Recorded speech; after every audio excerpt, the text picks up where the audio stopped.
All right, Judge, we were talking about collegiality and the importance of collegiality on an appellate court.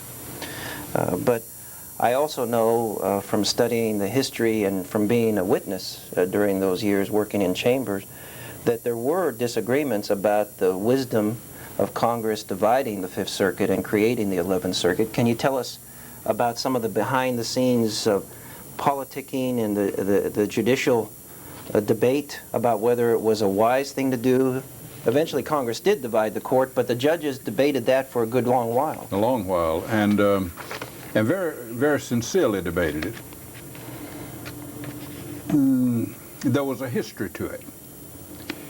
You know, when the Brown versus the school board case came down, one of the things that could have been irony was that the job of enforcing the end of segregation in the South fell to the Deep South Court, the Fifth Circuit Court of Appeals that covered from Texas through Florida. And some might have thought that that would have ruined it because it would be that Deep South Court, but instead they and this is before I was on it, they really went to work and found out what the Supreme Court had declared to be the law of the land and undertook to impose it, to apply it to the cases. And there was a lot of outrage about it, you know, and particularly political outrage. And the senator from Mississippi one time made a speech and he said, we're going to split that court in two and get Mississippi out from under those liberal Texas judges or something of that sort. Well, that statement hung in the air throughout all of the discussions that came about when it really became, in my view, absolutely compelling that that court had to be divided. What made you reach that decision personally? What persuaded you that the larger court with the larger and still growing caseload was unwieldy and no longer operating like a court would? Well, I'll give you a quick example. There was so much time elapsed between the filing of the last brief and getting the case heard on oral argument or decided that we did not require lawyers to file a request to give us supplemental citations. It was demanded that they give us supplemental citations because everyone knew that from the time the last briefs were filed until the case was argued, there'd be so many cases on this subject, the cases cited in the brief would be out of date. And there was this kind of a backlog despite the summary calendar? Something like 18 months between filing and getting to an argument, if that quickly. And we were working hard, as you know, with a summary calendar. We'd taken a lot of cases without oral argument, doing everything I know that could be done. And the idea in my mind of adding judges, and they did, you know, they finally came with that Omnibus Act and added enough judges, 11 judges, to make 26 authorized active judges on that court. In my mind, that would slow the court down. It would become less efficient. Explain that.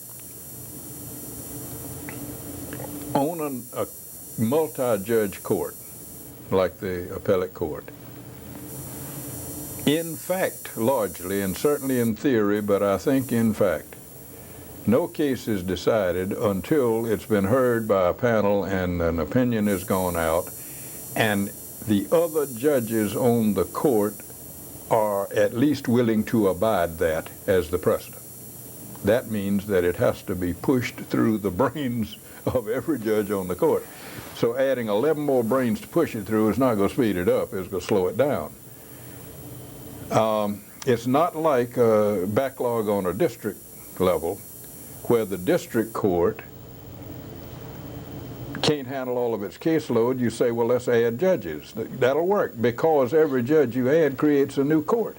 The district court is a court in itself.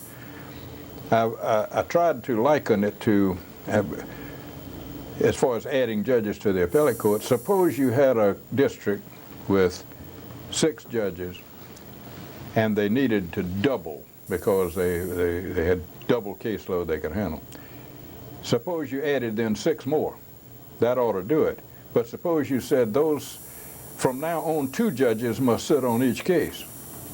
Well, that wouldn't help at all. That'd slow it down. You'd have to get some work done by 2 judges instead of 1. So we needed another court. We didn't need some more judges. And I think most people who looked at the situation realized that there was an awful lot of very sincere devotion to the great Fifth Circuit Court of Appeals, and it had been a great court. Judge Brown, who was chief judge of that court, and you can understand why the chief judge would not like to see his baby split, and Judge Wisdom, who had been a leader on the court on the old Fifth Circuit, and it was headquartered in his hometown, New Orleans. He didn't want to see it split. Judge Tom G., who was a terrific judge and just a great guy, but he just felt we could do the job, and he didn't want to see it split. He had some family relationships to the eastern part of the court anyway, and I think maybe he felt he didn't want to see that separate. He didn't want to be separated from it. And there were yearnings not to split it. And there was the debate about what to do with Mississippi. Mm-hmm. By all logic, you would think, every government agency that deals with Mississippi is headquartered in Atlanta. Every government agency deals with Louisiana and all be headquartered in Texas. But the usual division of influence and activity would include Mississippi and Alabama, Georgia, and Florida as being headquartered in Atlanta. But people remembered that boast of the senator who said he was going to defeat civil rights in a way by getting Mississippi out from under the Texas judges. And people had a little bit of that suspicion that that's what people were trying to do. Well,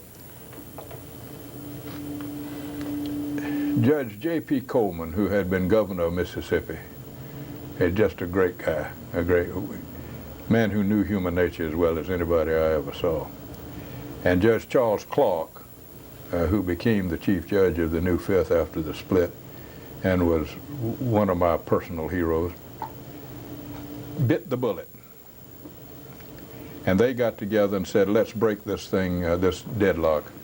And they announced that they would be willing to vote for Mississippi to go to the West, stay with the new Fifth Circuit. And around that time, wasn't there also an en banc sitting with all most of the new judges that proved nearly impossible? Well, that's it. We had, I think, 24 of the authorized 26, and we went over for a full court session on court administration and en banc hearing of cases. And unless I'm mistaken, the first thing we dealt with was some administrative matters, and we put something to a vote, and the vote came out 12-12. Can you believe it? And if you have a case heard in bank and 24 judges are sitting around and each judge speaks 5 minutes, count that up for me. I'm better at reading and writing than arithmetic, but that's 2 hours. At least close to 3. 2 hours, yeah. And you've never heard an en banc case discussed where the judges just talk 5 minutes. So it would be interminable. But now you had the option under the Omnibus Act of constituting a smaller en banc, and the Ninth Circuit did take that option. I know it, and I think that's oxymoron. A smaller en banc court is not an en banc court, it's just a part of a court. The en banc court is the whole court.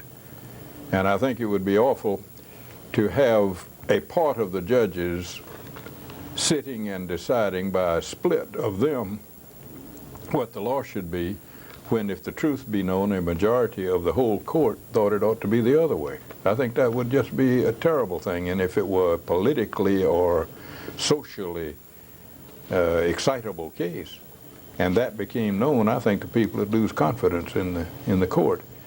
And I'm afraid that may be happening in the Ninth, by the way. I probably don't owe them my expression of my opinion.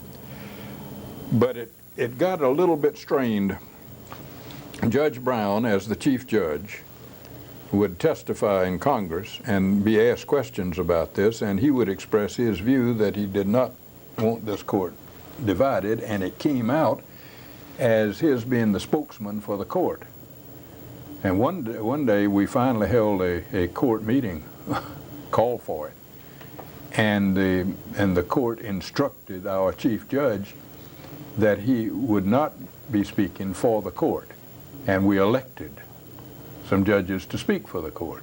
Although, of course, everybody said Judge Brown should speak his own views. Of course. But he couldn't appear as our spokesman because he did not say what the majority wanted said. And I think that was a correct thing to do. And incidentally, I think Judge Brown understood that well, and it wasn't. That takes you back, I think, to the importance of collegiality and the ability to disagree agreeably. Isn't there a story of the humor about Judge G suggesting that this was really a 40-hour-a-week job? Judge G, I think he testified before the Congress that we could keep up with this work. We were not overburdened in any way. He said, I can do every bit of the work that I need to do in a 40-hour week and save time for hunting and fishing in Texas. And so we had this in-bank session. And in the middle of something Tom G was saying about the case, all at once there was this loud clanging of an alarm clock. And I reached down beside me where I had hidden it, and I said, oh my goodness, Tom, your 40 hours are up this week. he was not pleased with my calling him on that, but we did deal with it on a good, friendly basis, and with great respect, because I certainly, the people I've named, I respected amazingly and still do.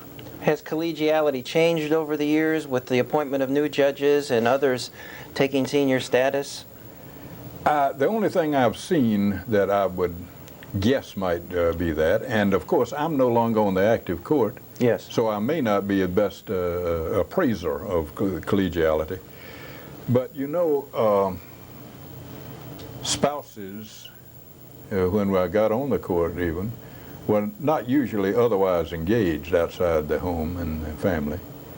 And now we have younger people, men and women, on the court.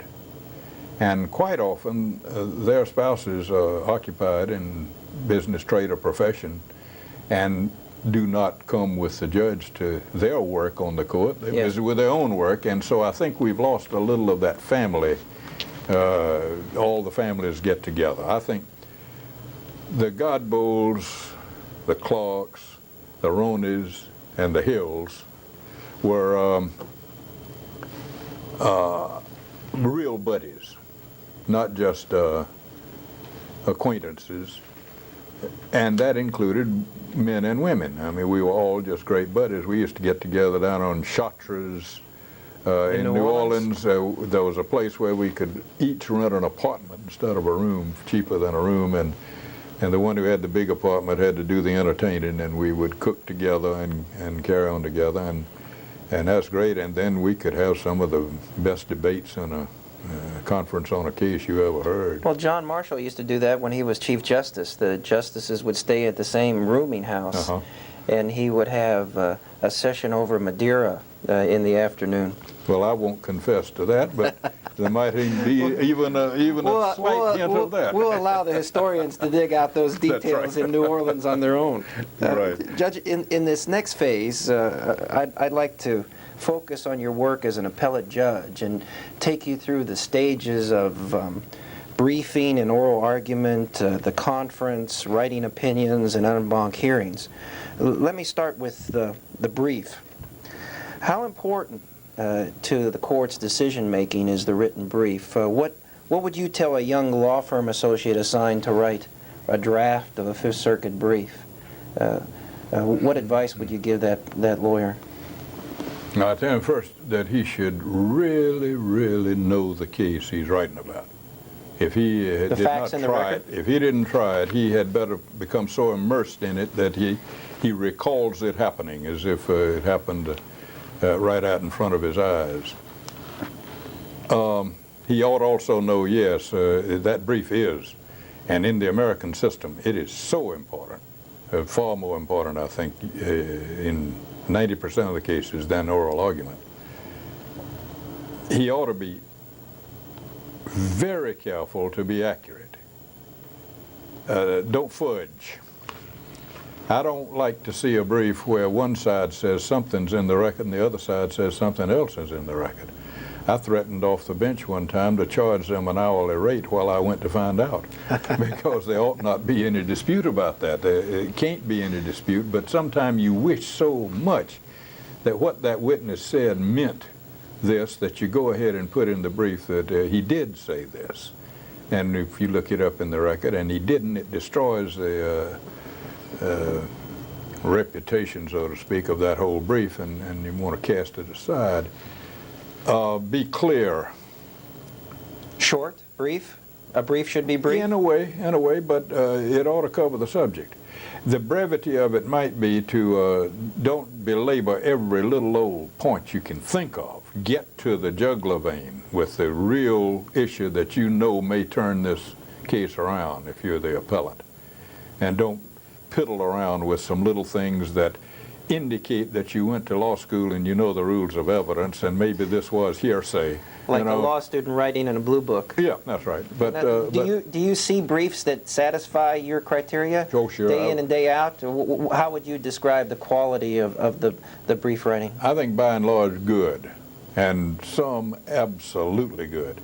And you know, it'll surprise the lawyers maybe, but I was talking with my law clerk yesterday, and we were remarking about a case we're reading to I'm going to sit in another circuit, and we're preparing these cases, and she said, "Isn't it fun? Isn't it great when you have two good briefs?"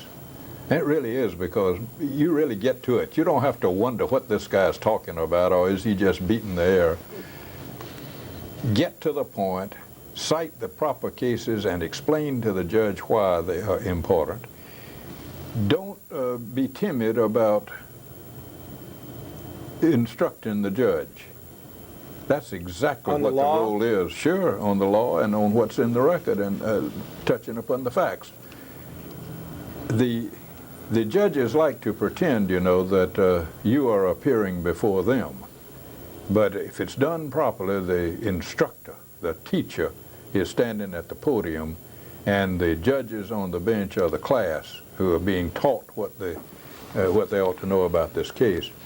But do it in a calm and persuasive way, and do not start lambasting the other lawyer. Start pointing out what a sorry lawyer, and for heaven's sakes, don't jump on the district judge and say things about him that indicate that you don't respect him. I start out every case that I read with a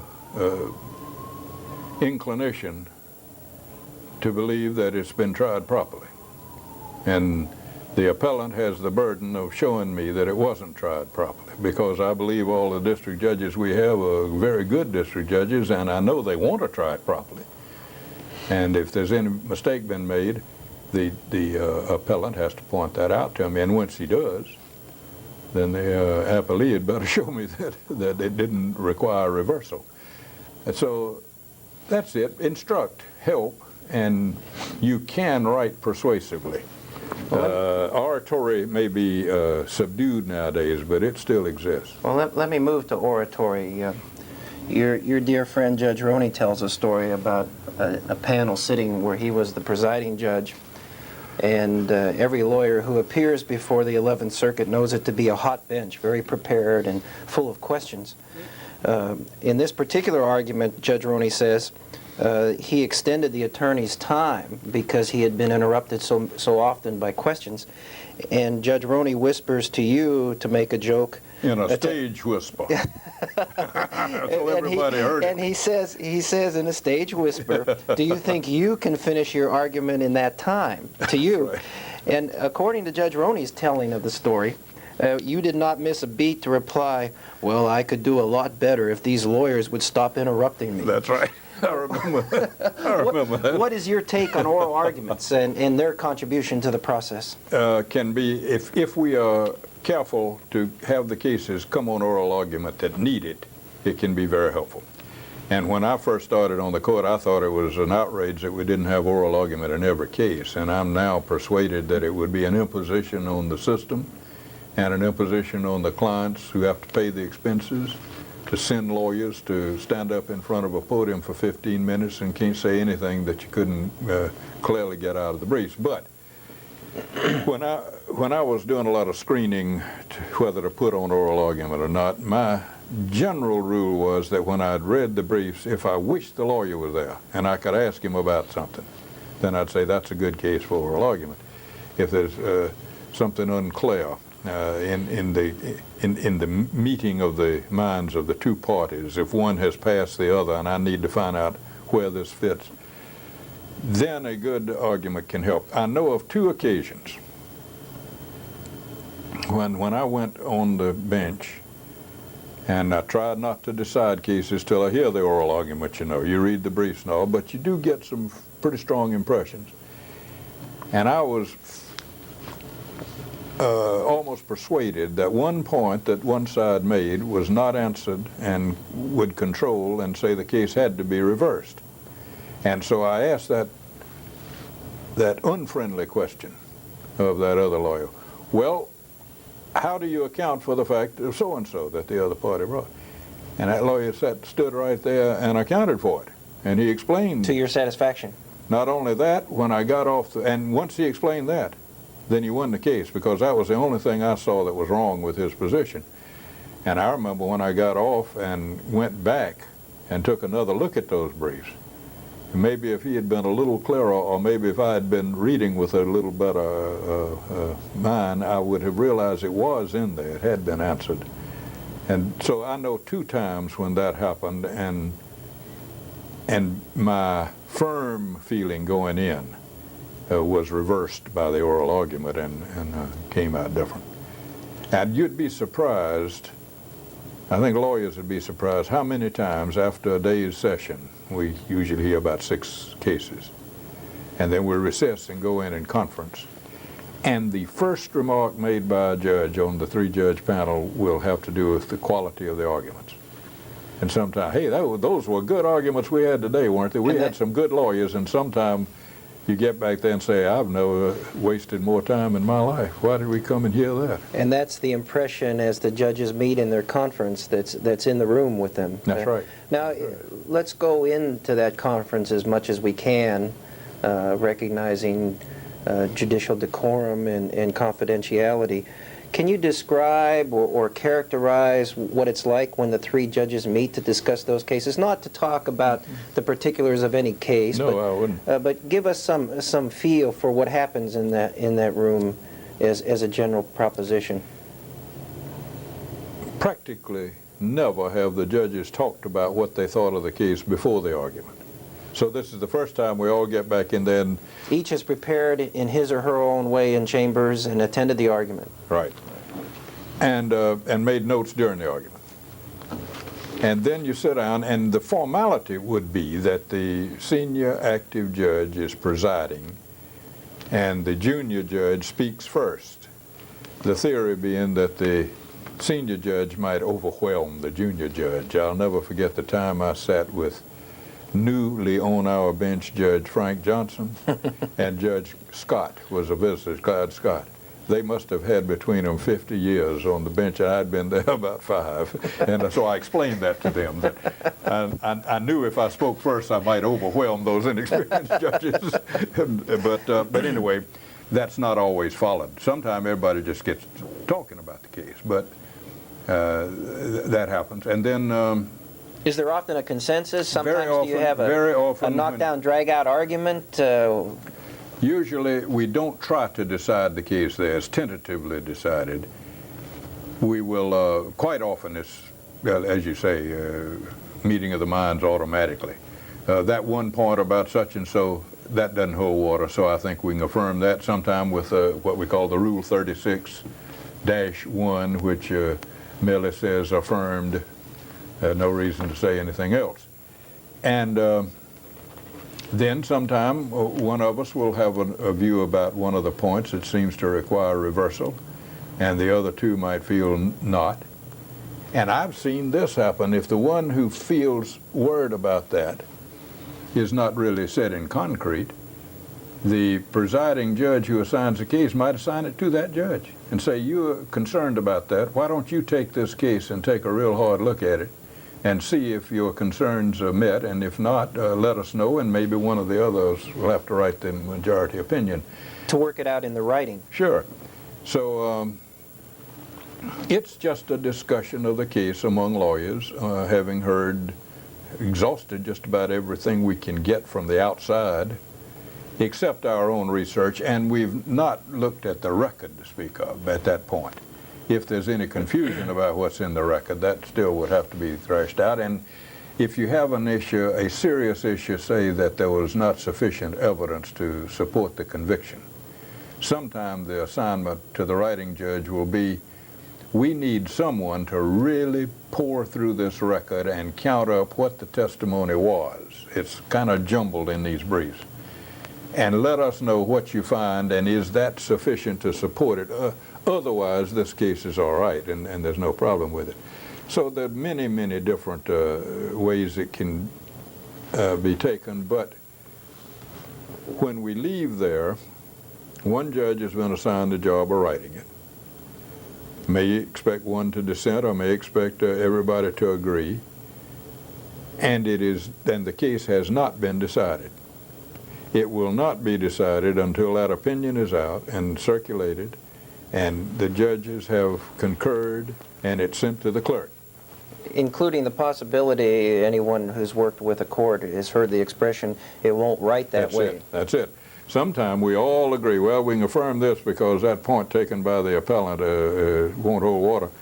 Assign that to Judge Hill. And I go back and I start beating the books a good deal and studying, and I write back to my colleagues and say, well, here's the opinion, and it reverses. We all thought we would affirm, but it won't write that way. Look at the case of so-and-so that's right staring us in the face. And quite often the other judges say, well, that's right, I'm glad you caught it. And the en banc conferences, do they run the same way except with more judges in the room? More judges, yes. And every judge speaks, usually every judge does. And I think the public would be surprised how little with assurance you can predict what what side a judge will come down on. And I was afraid that would change in that many judge court, because you could not have a full give and take. It'd take a week to discuss one case, so what would have to happen would be there'd be little coteries that would develop a kind of a faction and let so-and-so speak for us, and that would be bad. We probably have more disagreements, disputes and all in the bank, mainly because the case that comes in bank is a controversial case. And it's common there to encounter concurring opinions and concurring and dissenting in part opinions. And that's right. Well, now let's talk about opinions. Someone who does a Lexis search, which I did, finds out that you have published somewhere around 600 majority opinions, beginning in volume 531 of Federal Reporter, second series, all the way through volume 999. And now we're into volume 115 of Federal Reporter, third series, and you're still writing opinions. And you've written majority opinions as well as concurring and dissenting opinions. Describe, if you will, your process back in chambers in the writing stage of an appeal, and how that works in your chambers. I think it works differently in various judges' chambers. I'm not sure. I rely very strongly, as you may recall, on my law clerks to give me the first draft of what might be an opinion. What we do when I get back from an oral argument session, we get out my bench book, and I have scribbled notes at the conference of the three judges, tried to jot down what each judge said and what concerns them and this, that, and the other. And we sit around the table and go through that. And I try to be sure that the opinion is going to incorporate each judge's concerns. And then I might say, which one of you would be interested in writing on this? And so, but anyway, one of the clerks will usually take it. Now, that's not always so. Sometimes I have it in mind, and I could dictate to Gene a pretty good opinion, but I would put say something, and then I'd put citations here, and I want somebody to go beat the books and find them. But most of the time, I think I have the clerks do it first, and then I've been quite willing and not embarrassed at all to just strike through and change and do all that and the other, and I think all the clerks, as far as I know, have found that to be an interesting way to develop the final product. And I've always told them that you do some great work and all, but I'm stuck with it, you understand. Your name is on it. Not only that, it is my opinion. And deliver me from a judge who would ever say, oh my goodness, that law clerk must have written that. That wasn't what I thought. Well, I think that would just be the ruination of the system. When that opinion goes out, it is my opinion, and I'm solely responsible for it, and I'm willing to take that responsibility. And indeed, I might be willing to take the responsibility for some fine writing, because the law clerk might have written it finer than I could have written it. I'm not embarrassed to say that. I usually have put my own stuff in there when I wanted to, and particularly if we're maybe out on a limb a little bit. I like to write the part that goes out on a limb, if it does, and put what I call put a fence around it. You might have remembered my using that remark. Sometimes a judge can write in an opinion something that if you leave it wide open, it'll shoot right off in the stratosphere, and lawyers will be making contentions or bringing cases based upon what they think, how far that goes. And it's pretty good to anticipate they might do that and put a fence around it and make it clear this goes this far and this far only is what we are holding. And what are your views of the practice of taking a case on rehearing en banc for the full court? What's been your experience with that end of the process? I think it's helpful. There's a polling of judges and a vote. Sure. Before a case, once our cases are out, you know, the 3-judge panel has agreed and the case is out. Some courts, I've sat since becoming senior, I go and sit on other circuits from time to time, and some courts send every proposed opinion to all the judges on the court before it ever comes out as an opinion. Ours come out, the mandate, you know, the order from the Court of Appeals to the district court saying, make this the judgment of your court. That mandate does not go out for a period of time, and during that period of time, the parties can request a rehearing by the whole court, or by the panel, but by the whole court. Or, on their own motion, any judge on the court can ask that it be reheard, and have the chief judge poll all the active judges as to whether or not the court will rehear it en banc. And when that happens, a lot of times it happens when there's not the foggiest notion that it's going to be reheard en banc. But when the judges vote to rehear it, then the panel opinion is vacated. It's no longer in existence. The case is starting over, in effect, and will be heard anew by the full complement of the court. I think it is very important. I think it's very important. We have found out through that process that what the panel decided was not the opinion of the majority of the court, and that ought not be the to establish the law of the circuit. Sure. So we've had that happen, and sometimes it just emphasizes the importance of the case, and frankly, I think it may signal to the Supreme Court that this might be one you'll want to look at when we've taken it en banc, and there's a pretty clear split between the judges that, as to how it ought to come out. So, the en banc is important, and very important to prevent there being any division between panels. The rule is that one panel cannot overrule another panel. But if somebody thinks that the holding of this panel is inconsistent with this one, then that's a good thing to go en banc and be sure it's clear. And the en banc procedure is part of the in terrorem effect to police that rule. Sure, sure. Speaking of the en banc court, tell the story about coming back from China. I think this was soon after President Nixon had normalized relations with the two countries. And your delegation, as I remember, was one of the very first to go into the country in those early years. And you brought souvenirs back for your Fifth Circuit colleagues? Yeah, I went to some shop, and Ham Loki and I bought ourselves a Mao jacket, you know, with the collar up like this, kind of a gray thing.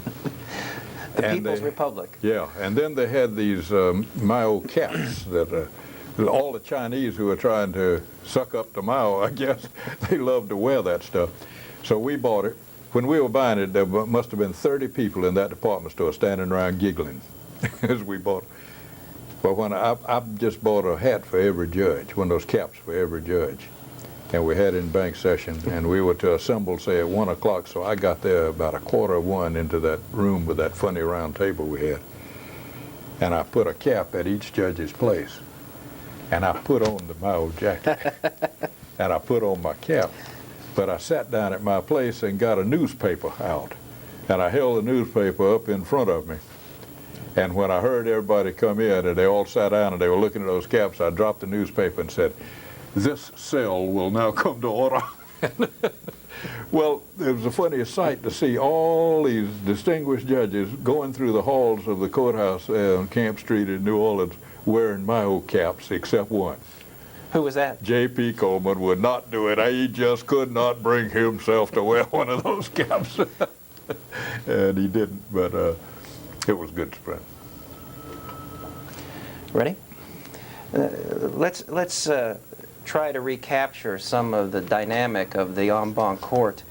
When you're the lawyer at the podium facing that many judges, it often is the case, yes, that a judge will ask a question not so much to hear the lawyer's answer, but to make a kind of argument to his fellow judge. Yeah, well, that does happen, and I am assured that this happened, but it happened just before I got on the court, if it did. And I believe I have the two judges correct. Case had come in bank, and Judge Clark was strongly on one side, and Judge John Wisdom was strongly on the other side. And the lawyer appearing on the side, I guess, that Judge Clark would support was not very good. He was a little bit inadequate. And Judge Wisdom was very prepared on this case, of course. And so as the argument went along, he asked this young lawyer a tough question. And the lawyer fumbled a little bit with it and tried to answer it and did the best he could and started on. And in just a moment, Judge Clark interrupted and said, "Counselor, in response to the question that Judge Wisdom just asked you, how about so-and-so and so-and-so," and explained a good answer. And the lawyer said, "Oh, yes, I agree." And then Judge Wisdom hit him with another one, and he fumbled, and Judge Clark did the same thing, came in later and said, "In answer to that question, what do you think of so-and-so?" Yeah. That happened about 3 times, and finally Wisdom came up with a hard question and asked that lawyer. And he stood there, and there was total silence. And then he looked up and he said, "Judge Clark, what do we say to that?" An amicus argument. That's right. Those things happen. As I said, the first sitting I had was in bank, and a young lawyer came from Alabama and said, "Wouldn't it happen that the first time I ever appeared before the Fifth Circuit, it was in bank?" And I wrote him a note and had a law clerk take it to him saying, you think you got trouble the first time I sat on the court and sitting in bank. Let's move to more systematic issues for a while. Congress passes the Civil Justice Reform Act of 1990 to create a kind of nationwide experiment in reducing the cost and delay in trying cases. And as someone who has tried many cases and sat on the district bench and now has the advantage of the appellate bench, I've heard you express some reservations, surprising to me, but some reservations about the idea of notice pleading. don't express any reservation at all about it. I think it's one of the worst things that's ever happened in the history of procedure. It bothers me to think that a party can claim a right against another party and not be required to say why, to assert what facts exist upon which he bases that claim.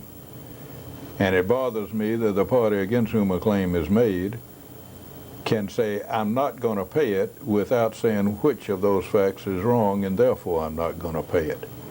What we have evolved somehow, and I think it probably came about because the lawyers didn't want to have to say what it was about. They just wanted to fish a little. So now you can almost say, I think that the XYZ Corporation owes me $1.5 million because they have done me wrong in commerce.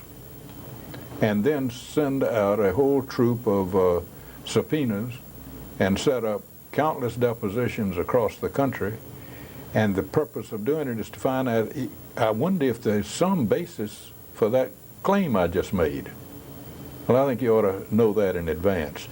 Today, I don't mean to get on a soapbox here, but as you can tell, permitted. I'm willing to. That's permitted.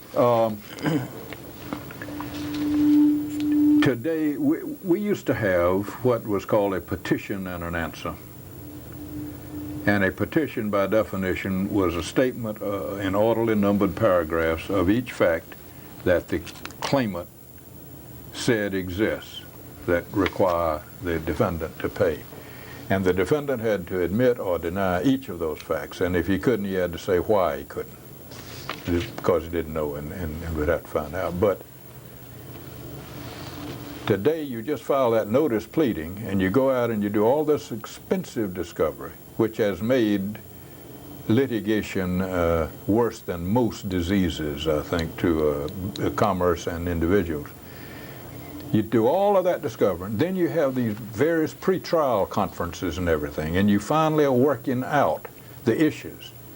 And a fine pretrial order, maybe 9 or 10 months after the case was started, constitutes a statement in orderly numbered paragraphs of the facts that the plaintiff contends exist upon which he bases his claim, and the response of the defendant, whether he admits or denies each one of them at that time. And you've gone through just tons of money, time, and expense to get what used to be required to start the case. And I think that you ought to start the case that way now. Too many resources ground up with discovery and pretrial? Sure, because now, if I'm the judge, and I have nothing before me but these notice pleadings, and this fellow says, I want to take a deposition in Seattle of a branch manager of this company, and the other side says, Judge, don't let him put me to all that expense and all. I'd say, why? It says it has nothing to do with the case. I'd say, how do I know it has nothing to do with the case? I don't know what the case is yet. I see. And if it ought to be that I could say, you can take depositions to attempt to prove what you assert to be the fact. But you can't take depositions just to see if maybe hanging around out there is something that you could latch on to and base a claim on. Now, another soapbox, besides the 1938 rules of federal procedure, you've given speeches to visit and revisit the theme that you think the idea of billable hours and the way law firms operate is a wrong-headed system in many ways. I think it is the one thing that has done more to change a great profession into a trade. To be on the clock?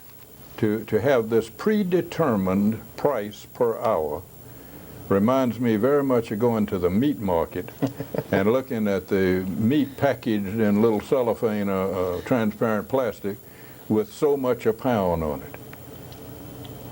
And what it does, I think, is you charge based upon how much the client is worth to the lawyer. And what ought to be, the charge ought to be, how much has the lawyer been worth to the client? And that will vary a great deal, sometime having to do with success or failure, and also having to do with the, what's involved. I once asked Bob Richardson, you see, he and I were equal partners in the firm, and I could keep up with what was going on by finding out what Bob was doing. I found out he made a ton of money I didn't get to make too, but I once said to him, Bob, I understand, I've been told, that today if somebody comes to you and says that John Jones owes him $10,000 and stubbornly refuses to pay it, or that John Jones claims I owe him $10,000 and I don't owe it and I won't pay it, that the best advice you can give him is to make the best settlement you can because you can't afford to litigate that. I said, is that true? He said, Jim, make that $20,000 and you're right. That was his cutoff. Well, I mean, he figured it was even twice that. It was not, you could not employ a lawyer at those hourly rates to look into it. Well, how does that fella get it done? Best thing to do is to give up something. Even though you absolutely don't owe it, or even though you're absolutely entitled to collect it, you'd better compromise it because you can't, litigation is beyond you. Now there I hear Smythe Gambrell in the background with his idea that no matter what the client is and what the case is, the lawyer owes that case and that client everything. Once you've taken the case, yes sir. Now he didn't encourage us. He had an expression, not pindapaches. I remember saying that. But no, sir, if you had a client, you owed that client your full professional effort, and then you determined what was a reasonable fee. And you know, lawyers made a good living doing that.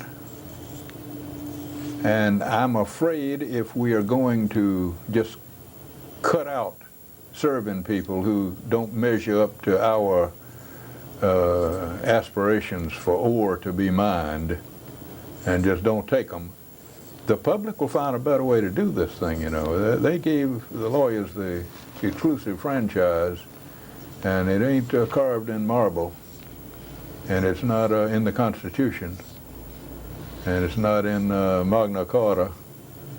And when Moses came down from Mount Sinai, it wasn't written on the tablet that thou shalt not resolve disputes save through the services of a licensed lawyer. And they gave with franchise because they think it'd do better to have lawyers handle it better, more efficiently, cheaper, and come out with correct results. Would you describe yourself as hopeful that the system is righting itself and moving in the right direction? Yes, I think the clients have waked up and won't pay those fees, those billable hours. I lectured a bunch of general counsel for some companies one day, and I said, you're the one responsible for this, because your companies were all taken over by number crunchers. And I think that did happen. Financial people took over the management of many of the great companies. Kind of a cost-benefit analysis? Well, they chart everything. They want a chart of costs and so forth. And suppose they called up their general branch manager or something and said, how much does Jim Hill charge us to do this job? And he said, oh, he's always very reasonable. Yeah, this kills this guy. He can't stand that. He needs a figure. He needs a figure. I said, you kept badgering us and you badgered us, and you finally we gave in and gave you an hourly rate. And I said, we lied. It was aspirational. It wasn't what we got an hour. It was what we hoped to get an hour, and you bought it. And you did. It was foolish of you to buy it. And they are now waking up. And I've heard seminars by top management of top corporations saying they will never deal on that hourly basis again. And I think they're wise. And I don't think the lawyers ought to fear that they are not going to make a living. But as I say, when lawyers practice as a profession, they made good livings. Most lawyers had fine homes, educated their children, drove good automobiles, and saved for retirement. Let's move back to your judicial duties and talk a little bit about law clerks. As we've mentioned on this tape before, it was my honor and privilege to serve in your chambers in 1977 to 79 as a law clerk. and I can personally testify to how rewarding that experience was for me. I know you remain very close to your law clerks. You have given us the oath and sworn us in as lawyers. You've married us. You've been our professional mentor and personal advisor. You've been there to encourage us. You even keep up with our children, who are your grand clerks, I guess. Talk about your relationship over the years generally with law clerks. Well, I think in days of issue pleading, I would just admit what you just said, because and let it come out later. No, the rule is that you don't have to prove what you admit. All right. So, I don't think I can prove that, but I thank you. I think one of the most rewarding parts of this job has been the law clerk relationship, and it's quite fitting, I think. There's a mentor type of deal with it. There's a little bit about the inns of court kind of thing. Mm. Here is some judge, and I'm using this across the board, not just me, who has been at the practice for a long time, probably has gotten a lot of rough edges in him and some experience. And here is presumably just about the brightest new law graduate, just about to embark upon the practice of law, and just full of it, excitement and things. And the chances are that the experienced judge talking and dealing with that student can take a little of the sharp edges and round them off and get imbue a little of that experience there. And you know, the law student is studying things that the judge has picked up over his experience, but never in classroom, because those courses didn't exist when we went to school. And that student, that bright new lawyer, can not only give us some insight into some of those developments, but also can rekindle some of the enthusiasm. So I think between the law clerk and the judge, it can develop a very good relationship that has the judge real interested in the law clerk future, how that law clerk is going. Some of them make a great success, and some of them become professors. You see, there's all shapes and sizes.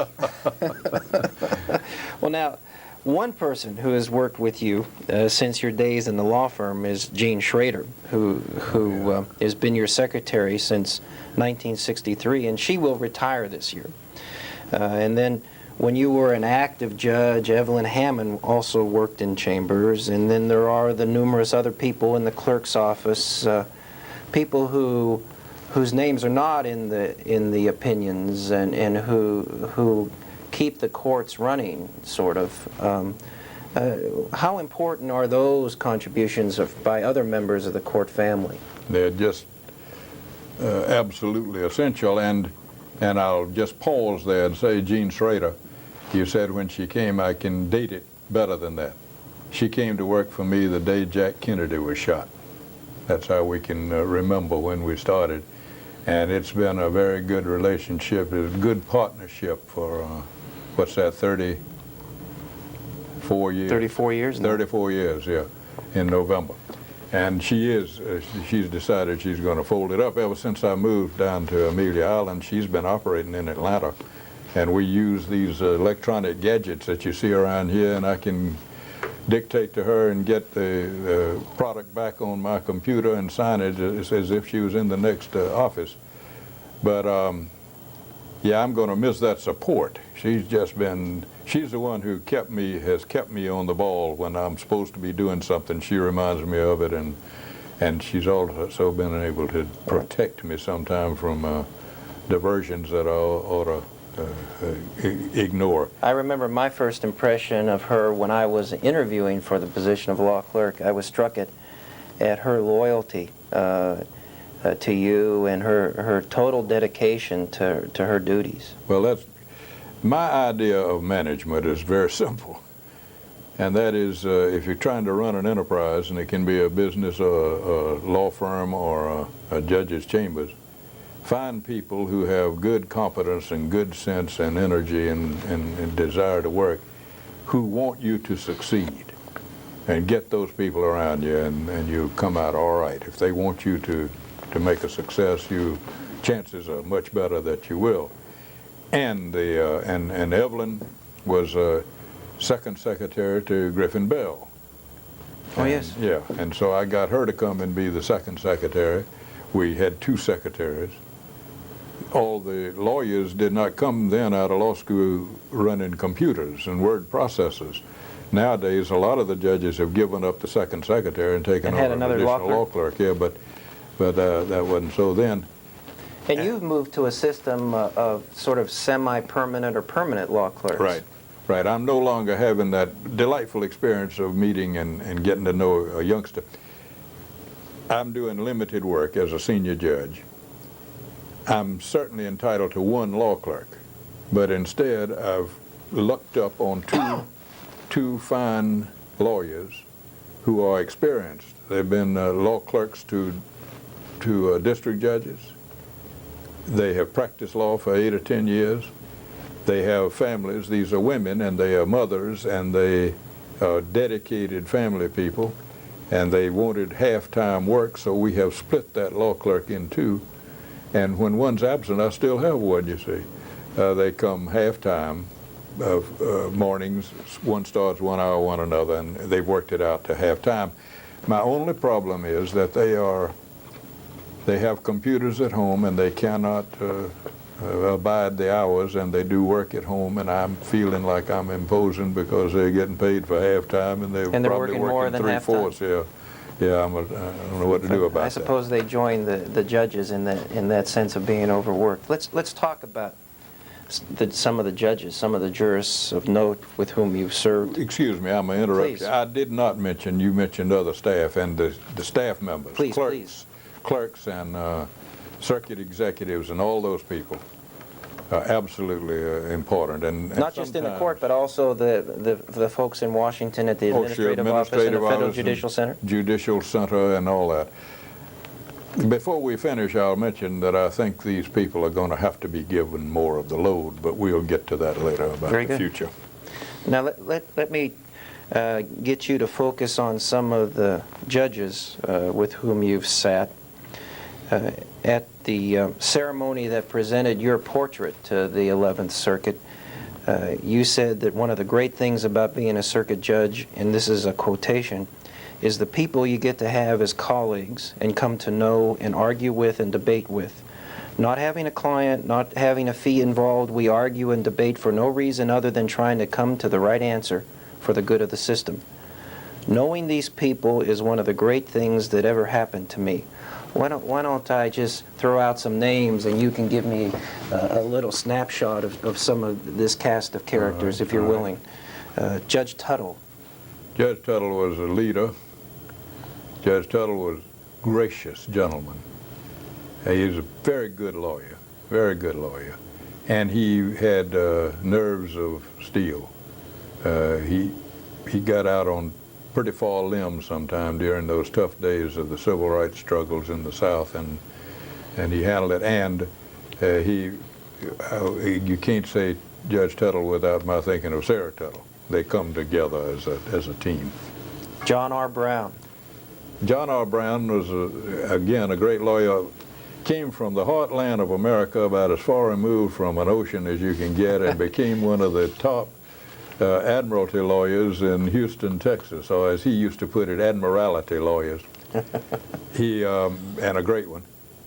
He was a showman. He loved the show.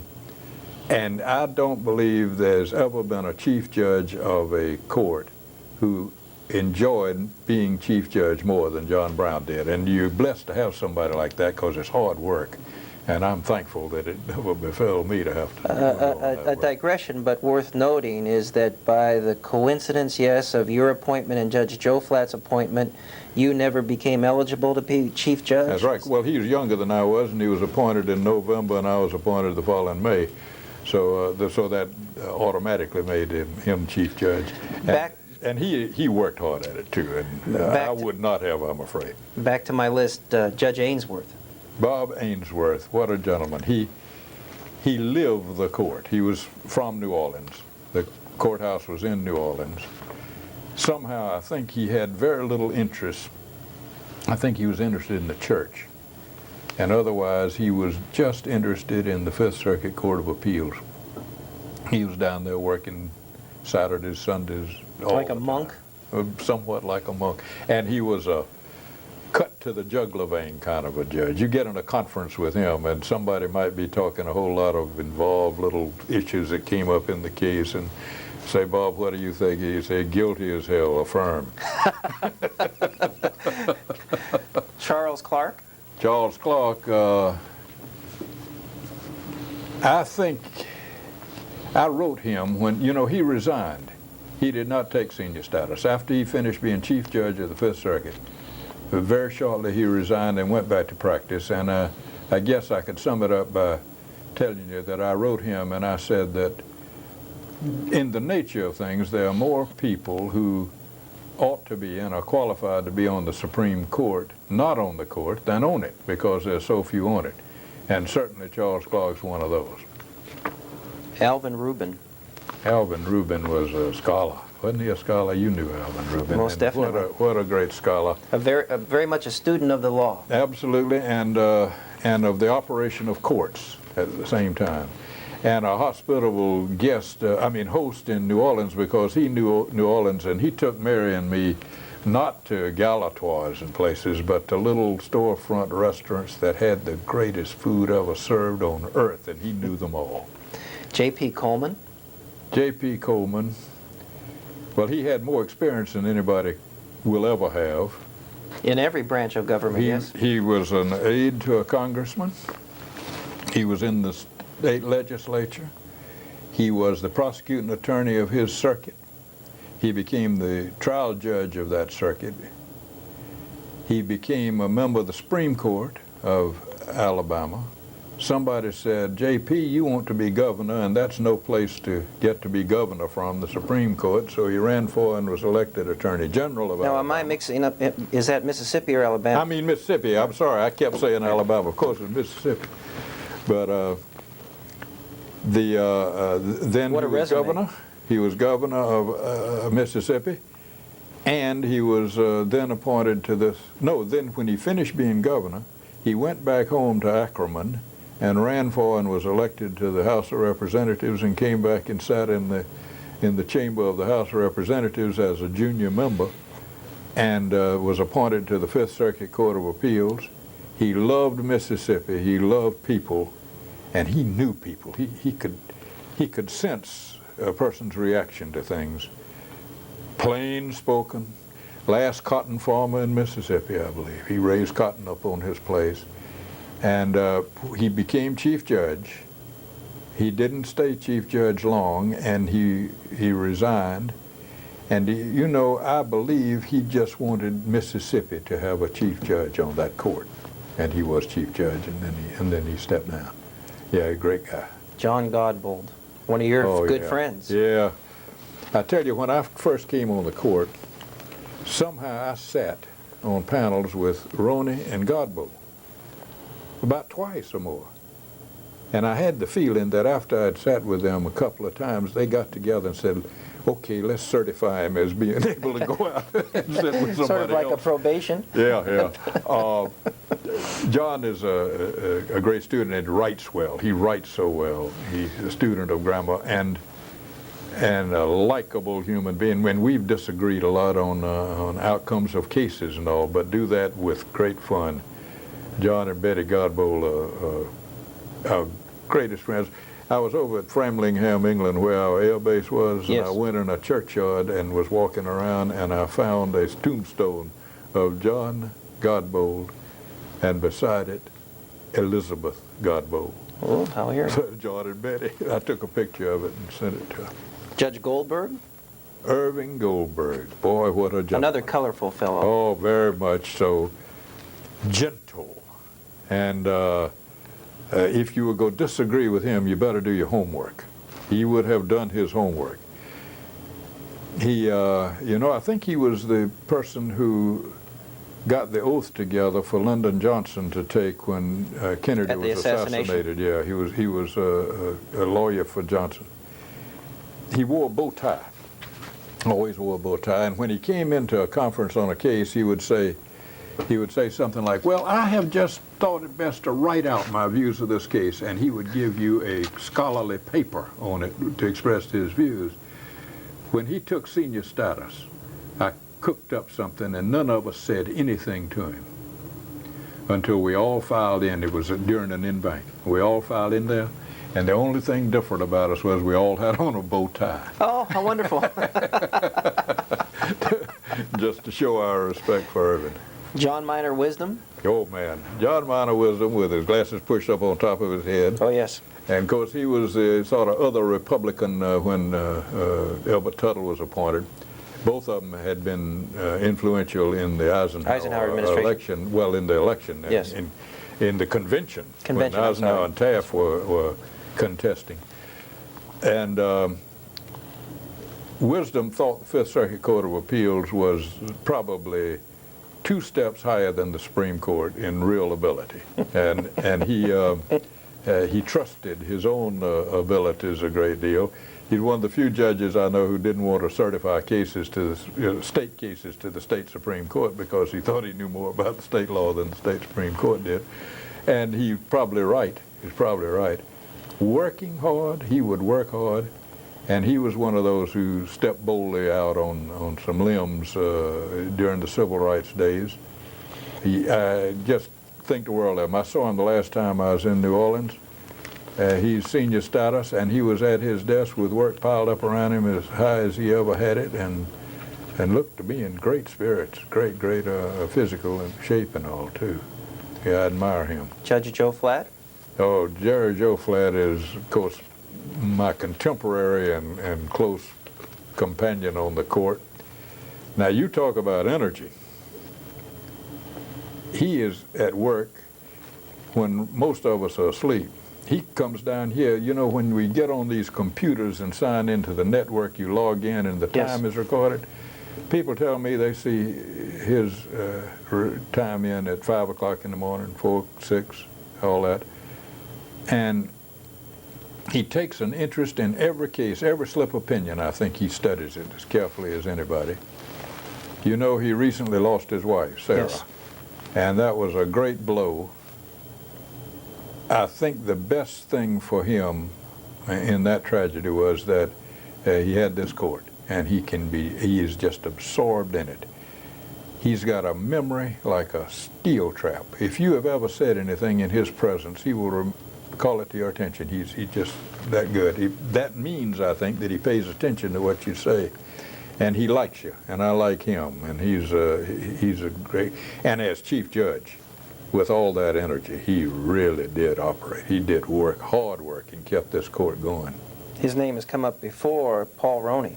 Oh, Paul Roney is, I guess, as close a buddy on the court as I know. We have thought a great deal alike, I think. I think neither one of us is, I don't think we take ourselves too seriously. My view is that in a job like this, it's very important that you take the job seriously, but don't take yourself so darn seriously. And Paul and I exchange ideas a lot, and we visit together a lot. His wife is one of Mary's great friends, as is Betty Godbold. It's just a real family. Judge Johnson? Oh, Frank Johnson. Again, if you disagree with Frank, you better do your homework. And we disagreed often and had a good time doing it. I think we exchanged dissents and things and tested each other. And I wrote him when he took senior. I think he waited till I did. He wanted to be sure that I was going for it. That you were leaving? That's right. But I wrote it and said that I believe those occasions when we differed, we stretched it out and examined the law very thoroughly by debating, both in conference and in opinions, to the good of the system. And, you know, he was misinterpreted a lot. You remember, this is a little too long, but I'll shorten it. You know, he was the one who ordered the prison systems in Alabama when he was on the district court to be almost put under receivership and corrected. And they shouted he was the federal warden of Alabama. The story of that case is that the plaintiffs filed claiming Eighth Amendment violations, and they came in with some horrible evidence of mistreatment and terrible stuff, worse than the tiger cages in Vietnam and all that. And Judge Johnson listened to all of that, and it was all evidence, and it was acceptable evidence, so he listened. And the state and the warden and the governor and all were represented there. And so after they'd put in all that evidence, he took a little break before the defense started. He was going to find out what the real situation was. And he was back in his chambers, and the lawyers for the warden and the state and the governor came back there and said, Judge Johnson, I just thought we ought to tell you that we're not going to offer any evidence. And we're going to stipulate that what they claim is true. And we'll further stipulate that it violates the Eighth Amendment. And he said, well, you can do that, but not back here. You'll do it out in the open courtroom if you do. Now, what was he supposed to do? Possibly he was supposed to say, well, let everybody out. You know, he could have said, you cannot violate the Eighth Amendment and inflict cruel and unusual punishment, and you've stipulated that it is. But instead of that, he worked out some system to get them to improve it and do away with the violation over a period of time. That put him sort of in charge of the prisons, and everybody resented it. The only thing that happened otherwise in that case, after that stipulation was made, the governor took an appeal to the Fifth Circuit claiming that his lawyer had no authority to make the stipulation on his behalf. That was Governor George Wallace. Yes. And the only result of that was that from then on, any time Wallace sent a lawyer over to appear before Frank Johnson, he had to bring a paper signed by the governor authorizing him to speak for him. But I don't mean to suggest that Frank was not subject to some criticisms, perhaps, for some of the far-reaching things he did, but in that case, I don't know what else he could have done. They just passed the book to the federal court is all they did. That may be a good example of local officials, state officials, ignoring their own oath to the Constitution and scapegoating the federal judge to say, he made me do it. That's right. That's right. Let's get back to the list and finish at least some of the names that you began with during your time on the 5th and the 11th Circuit. Judge Henderson? Albert Henderson, yeah. Well, of course, I had known him for years. He'd been a state judge over in Marietta. And that was a good court they had over there. And I'd known him in the practice, too. I once associated Albert in a case we had over there, a pretty important one. Ham Loki beat us, by the way. But he's a good judge and a good human being, solid.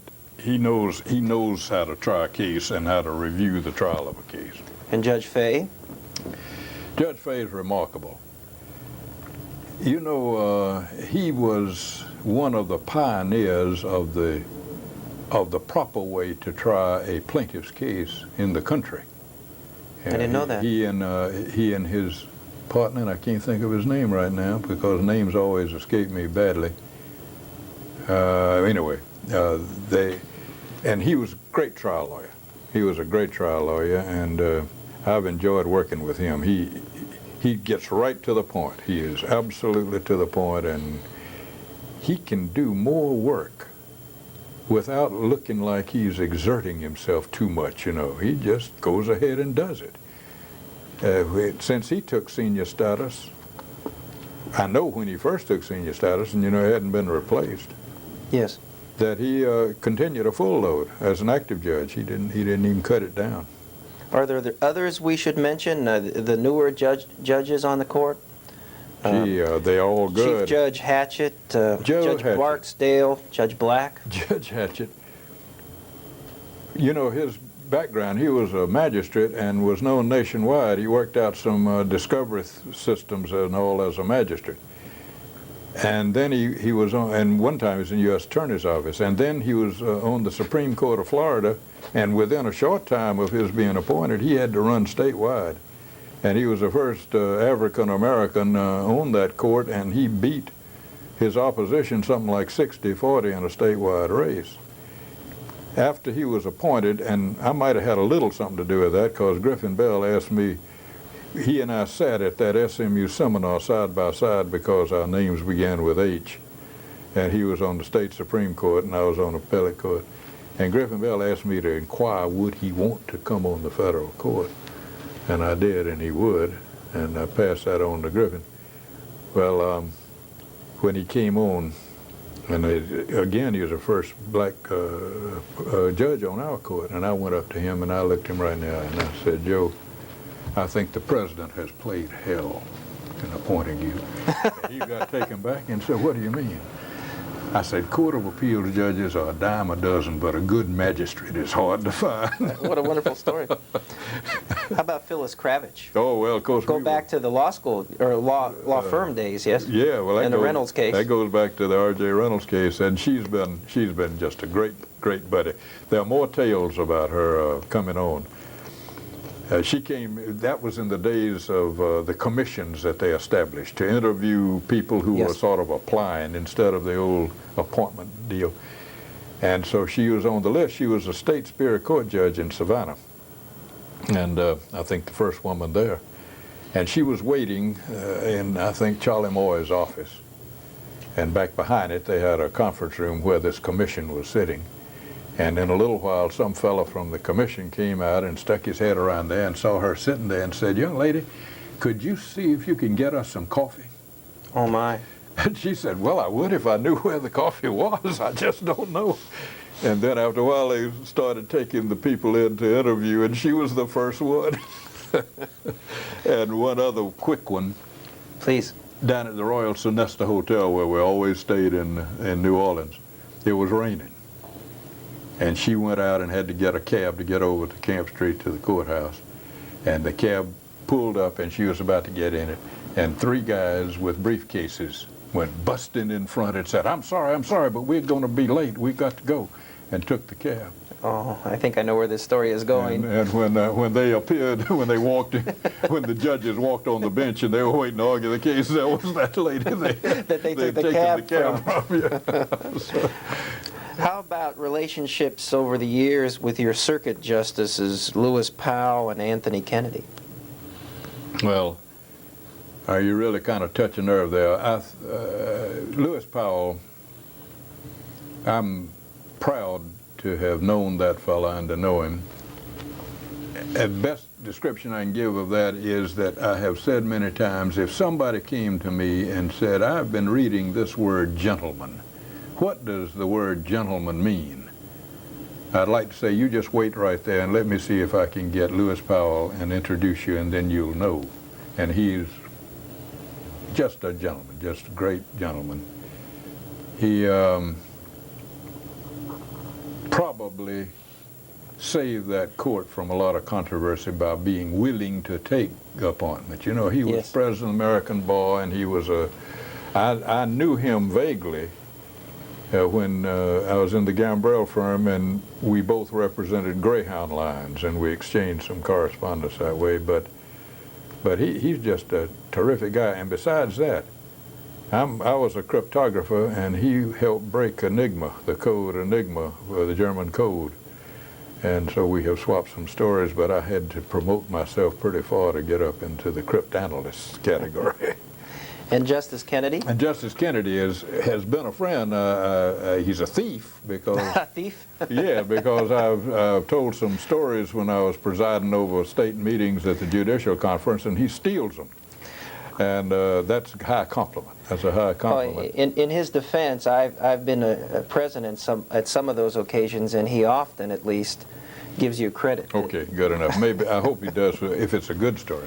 But he is he's terrific. I think he is a brilliant guy. You've heard him talk. Yes. He never has a note. Without notes. And talks in perfect sentences and perfect paragraphs, and stays right on the subject and goes right through it. Most impressive. It's something I wish I could do. I played golf with him at the Augusta National Golf Course one time. Judge Charles Simons of Aiken, South Carolina, the district judge, got us on the course. And since you didn't mention it, we can assume who won? Yeah, well, I don't know who won. I don't think either one of us did, but The golf course. Yeah, the golf course one. That's right. To turn you to a serious and sad chapter in the court's history, I think that it's an important part of the history to talk about Judge Vance and his murder, and to get you to summarize the feelings and the reactions and what that meant to the court family. Sure. Well, first, Bob and Helen Vance were real members of the court family. He was cheerful, and he could be cheerful in debate. I mean, he just kept a nice attitude. The last time I saw Bob, I was in my chambers, which are the ones that Judge Kravitz has now in Atlanta, and I could hear him whistling coming down the hall, and he just came by there to chat about something we had been talking about in the in-bank, and we had a good time, and he left. It was just about coming on toward Christmas, and Mary and I were due out at a Christmas party with some old yacht club friends. And we were just going out the door, and the phone rang, and it was Jerry Shoflat. And he said, "I'm glad I caught you. I can't reach any judge." And he said, "Sit down," and said, "Bob Vance has just been killed by a bomb in Birmingham," and I just about dropped it. Get in touch with any judge you can and tell them to be on their guard. I mean, something's going on. We didn't know what was going on. And I tried every way I could. Most all of them had gone to some Christmas function because Sure. that was the weekend and the time to do it. It was a horrible happening, the way it happened. I'll tell you a little something may not be known. They did such an investigation that they found out when that package passed through the Atlanta postal facility out in East Point in Atlanta. Yes. And they found a guy who probably moved it. He said he remembered it was kind of quitting time, but he thought, well, I'll go ahead and empty this bin and put them. And so he emptied some that probably would not have been moved until, wouldn't have arrived till Monday. Oh my. But instead it got there early because he put it over and it went to Birmingham. If it had not arrived at Bob's house early and gone off and killed him, the one that we intercepted coming to the clerk's office would have blown up in the clerk's office, and no telling how many people would have been killed. That was intercepted Monday as it put on those spectrometers and things and began reading them, and they caught that one and took it away, and it was helpful in catching the culprit too. And you and your fellow judges were following that story closely of the prosecution or the investigation and prosecution?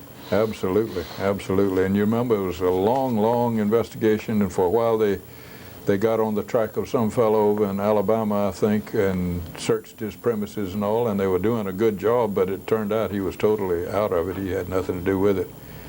And I'm persuaded from everything I've come to know, and I haven't had any inside track really, but that this Moody was correctly convicted of that in the federal case, and he's now been convicted in Alabama of murder, and I believe has a death sentence. But that's really, to my mind, an attack upon the country as much as Pearl Harbor or that Oklahoma thing. It's not just a murder, that's an attack upon the institution. He didn't send that thing because he didn't like Bob Vance. He was attacking the United States judiciary when he did it, and that's an attack I think that can't be tolerated. But what a wonderful guy. He said he got more grief. He didn't get much grief from litigants, but he was also a qualified dog show judge. Oh my. And he said, boy, you really got trouble when you didn't award the blue ribbon to somebody's dog. And Helen has continued that interest in the dog show thing. Let me move to what may be a footnote in Supreme Court history. That in 1987, when Robert Bork was nominated to replace Lewis Powell, In fact, your name came up in the discussion of alternates.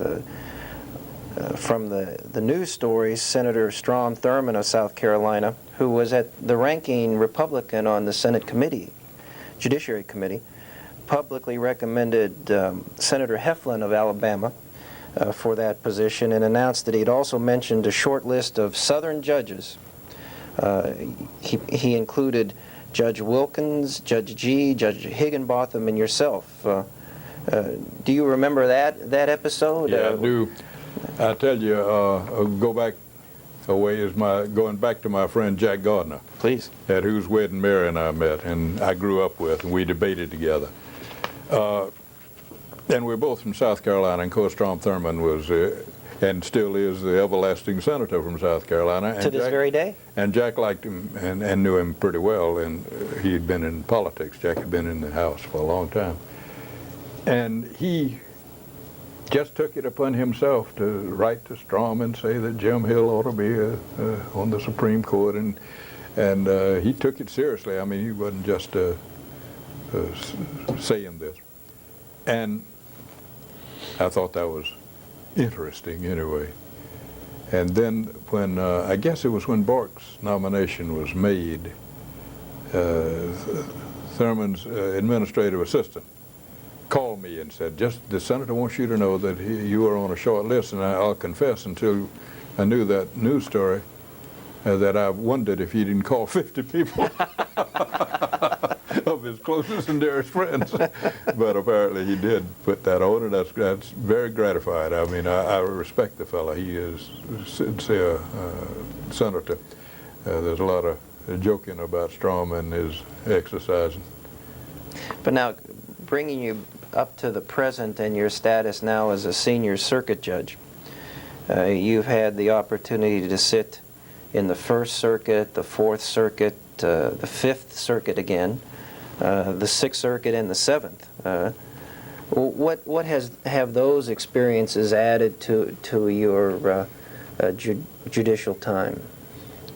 What have they been like? I think they're very valuable. I hope, that going out and helping the court that has a backlog is good for them. But from my point of view, I think I see how other courts operate. It's also very refreshing to realize that they are almost the same. We all do the same job. But there are little changes in methods and all that I think we might consider incorporating, and maybe we bring them information about things that we do that they can use. It's cross-pollination. I think one of the nice things may not be generally known in the Fourth Circuit. Sit in Richmond. They have maybe the same number of cases, 6 or 7 cases in a morning. When the lawyers have finished arguing the first case, all 3 of the judges get up, walk off the bench, walk down into the pit, shake hands with the lawyers, and thank them for assisting the court in deciding this case. Then they go back, sit down, and call the next case.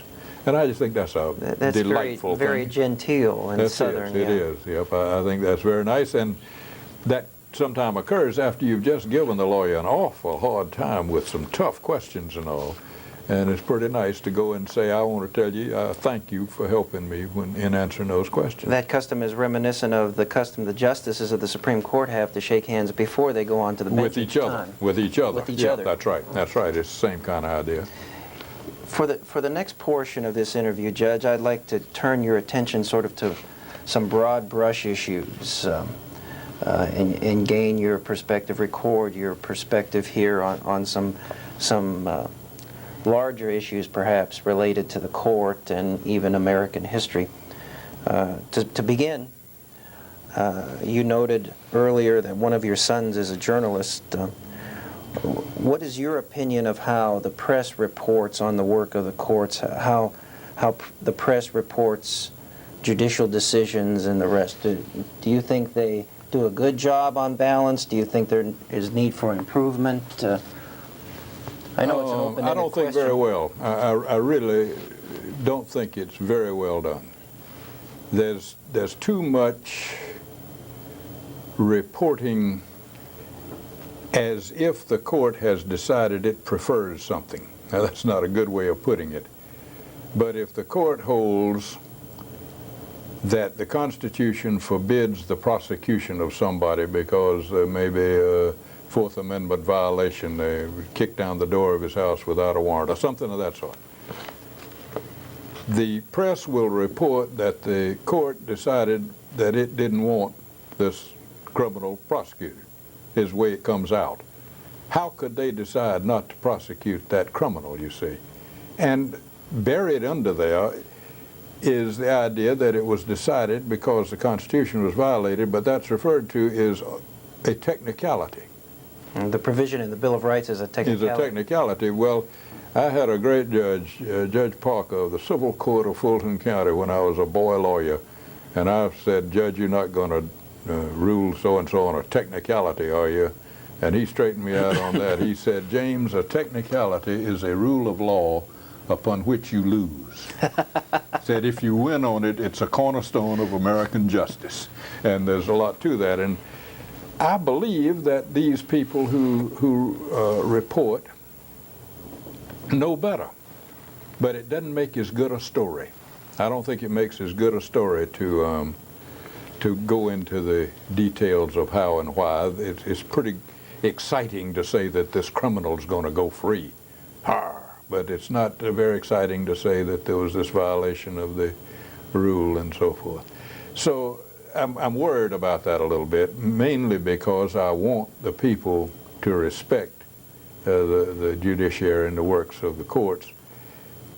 I think that we're subject to enough criticism if accurately reported. I don't mean to suggest we're not, but I hate to see them add reports that bring forth displeasure that's not justified. So I would say, well, let's see, Jack Kilpatrick. All right. J.J. Kilpatrick, he can write about the courts. He understands what he's writing about, and I disagree with him every now and then. But I've respected him ever since he appeared as one of my witnesses on the Advocates in Boston. Back on PBS. Yeah.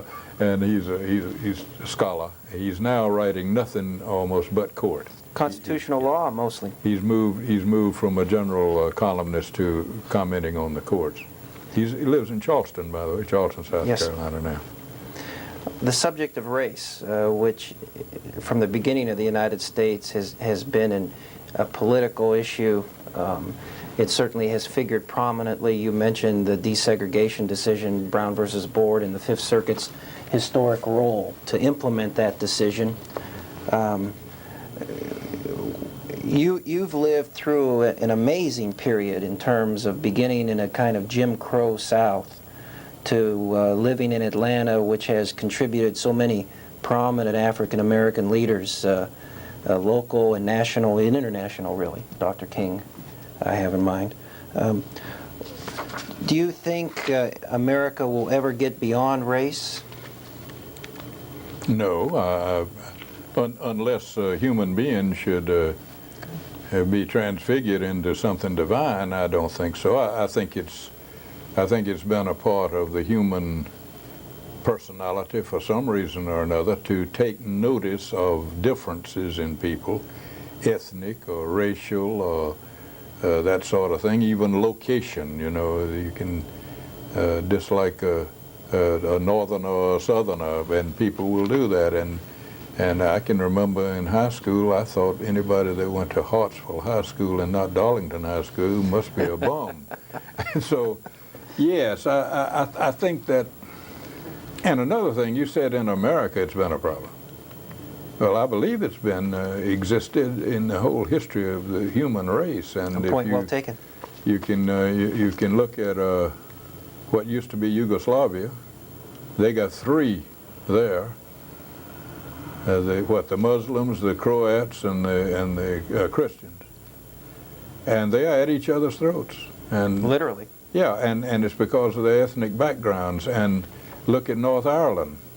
They say that's a Protestant Catholic thing, but the truth of the matter is it's more a Scots and Irish, because Orangemen invaded 600 years ago. 600 years ago. And just the other day they were marching, celebrating To celebrate the Orange Parade. celebrating a victory of that fight.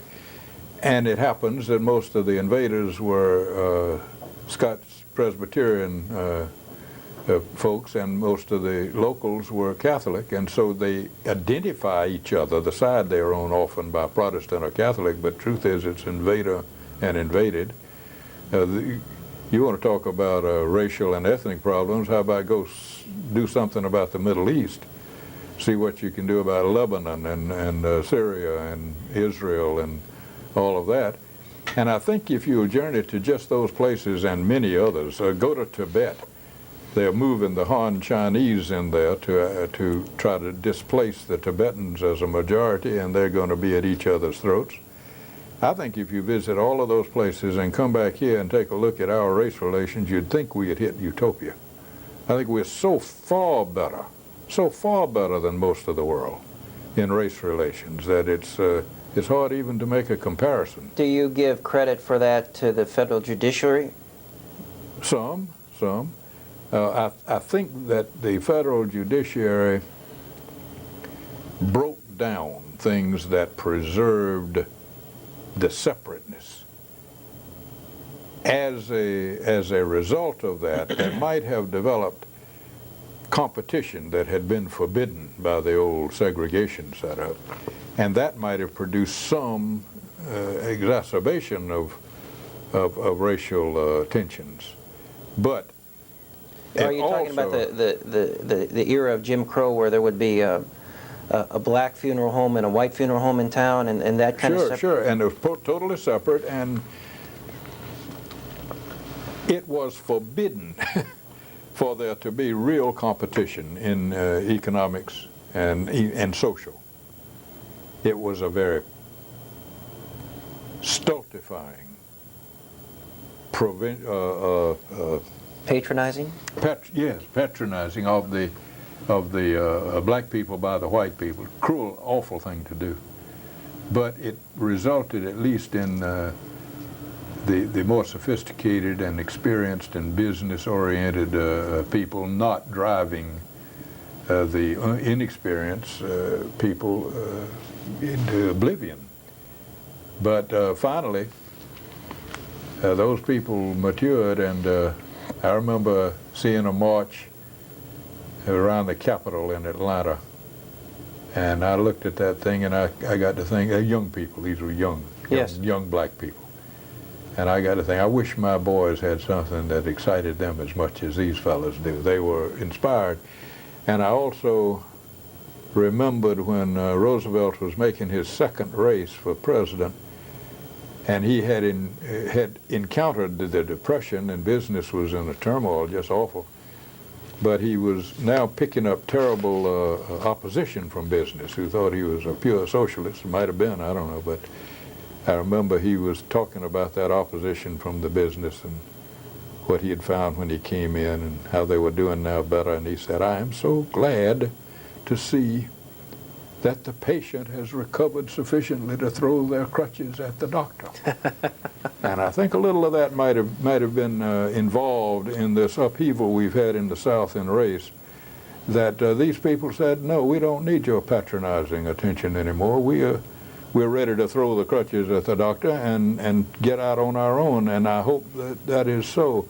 I certainly think that was a message of Martin Luther King. Yes.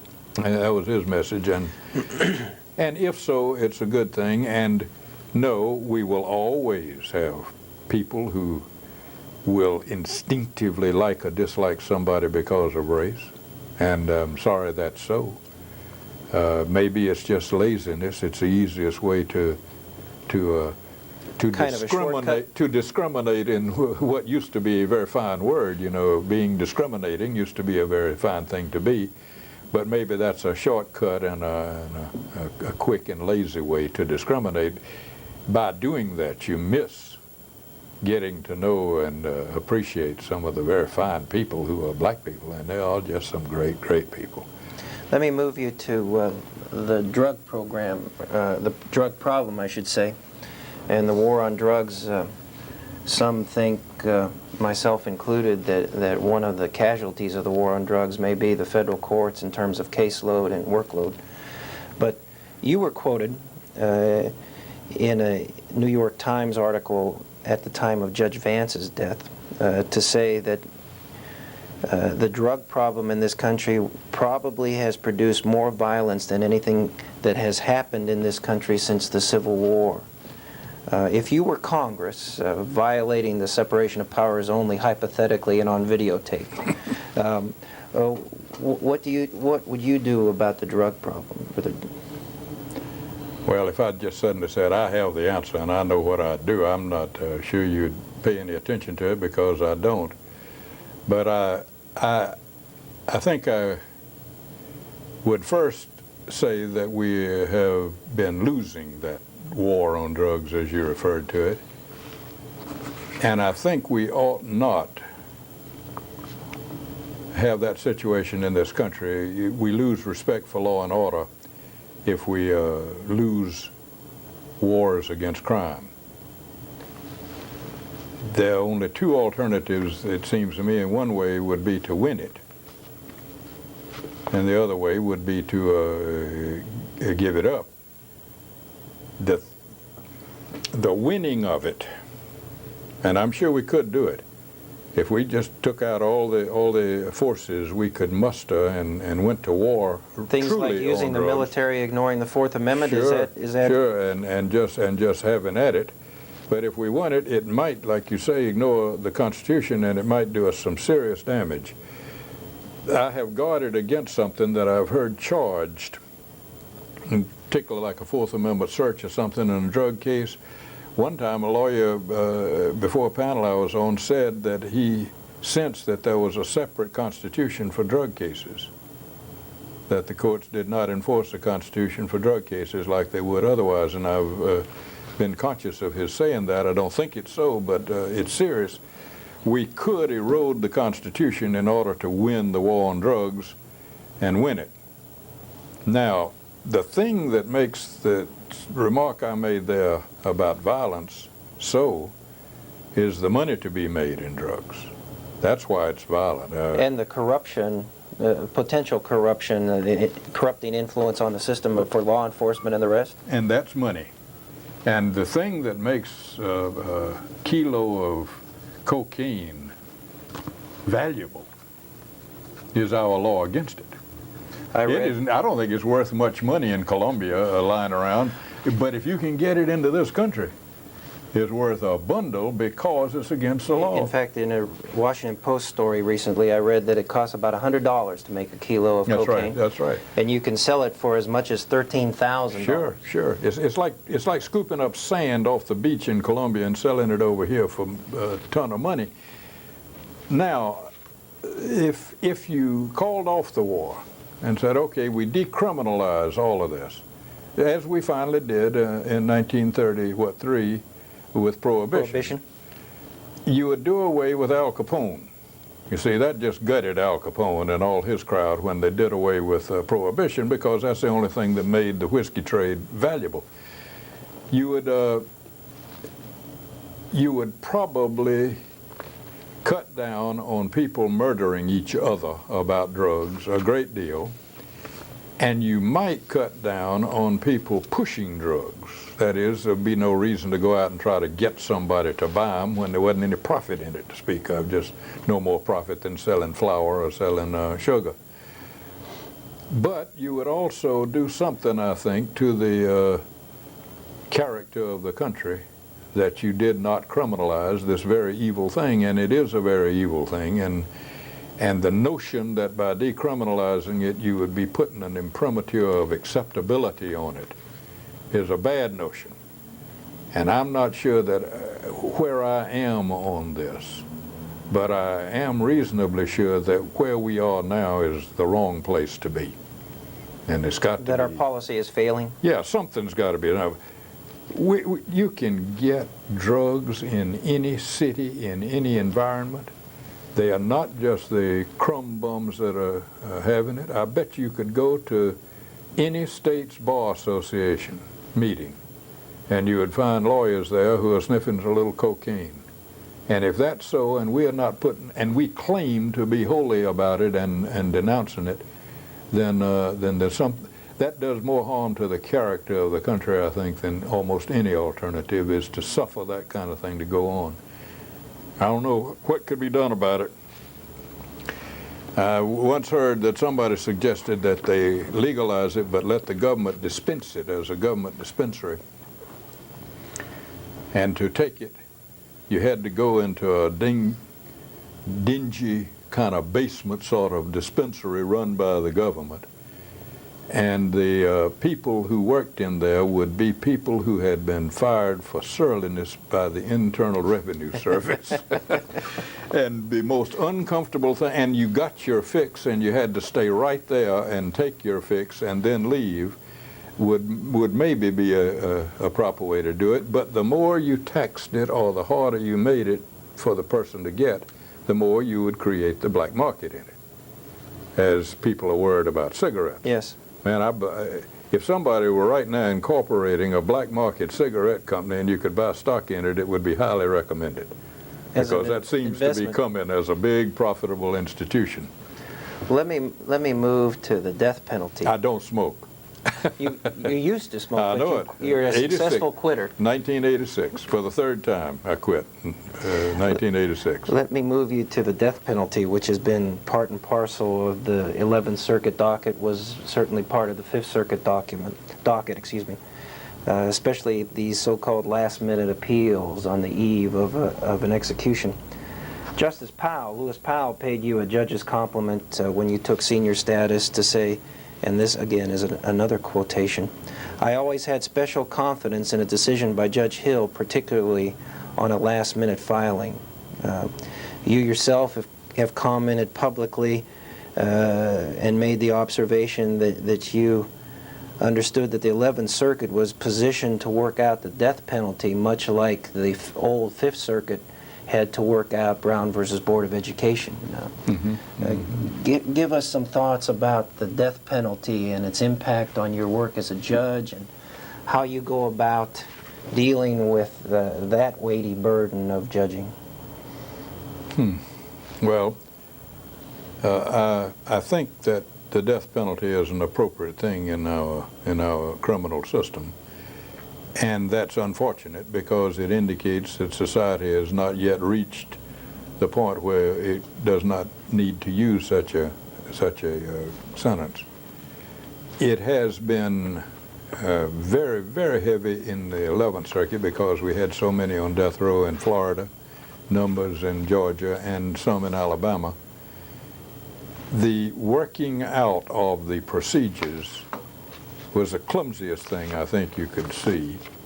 I don't think anybody knew how to work out a method of resolving legal issues when the parties that were bringing them